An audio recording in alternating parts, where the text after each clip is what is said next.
मकर संक्रांतीच्या सणानिमित्त धाराशिवमधील बाजारपेठा सजल्यात। खरेदीसाठी महिलांनी मोठी गर्दी केल्याचं पाहायला मिळतंय। संक्रांतीसाठी लागणारा हळदी, कुंकू, तिळगुळ ओवाळण्यासाठी बनवण्यात येणारे खास वाणासाठीचे ज्वारीचे कणीस, गव्हाची लोंबी, ऊस, हरभरा, डहाळा आणि महत्त्वाचं म्हणजे मातीपासून बनवलेलं सुगडं घेण्यासाठी महिलांनी मोठी गर्दी केल्याचं चित्र सध्या धाराशिवमध्ये पाहायला मिळतं। तर धाराशिवच्या याच नेहरू चौकातून आढावा घेतलेला आहे लोकशाही मराठीचे प्रतिनिधी काकासाहेब कांबळे यांनी।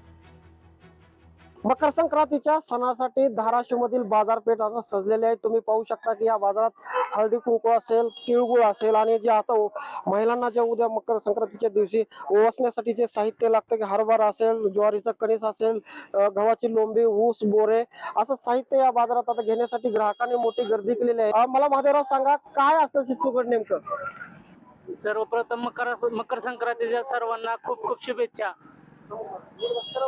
खण म्हणजे सुवासिनी महिलांचा एक परंपरेनुसार आलेला सण आहे। हा सण जो असतो एक 5 सुगडं तुळशीचे खण म्हणून लेकरोळा खण असतो, तो पण असतो। हा सुवासिनीचा मान आहे।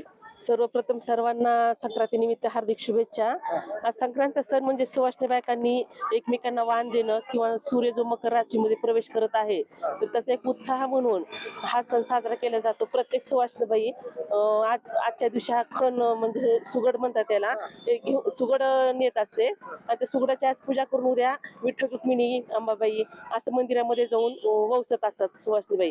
हा सुवासिनीचा जो मकर संक्रांत हा सण आहे, या दिवशी महिला मंदिरात जाऊन ओवाळतात आणि आता तिळगुळ घ्या, गोड गोड बोला असे सगळ्यांना संदेश देतात आणि त्यामुळेच आता बाजारपेठेत आता महिलांची मोठी गर्दी झालेली आहे। काकासाहेब कांबळे, लोकशाही मराठी, धाराशिव। लोकशाही मराठी ऐका, पहा, जागरूक रहा।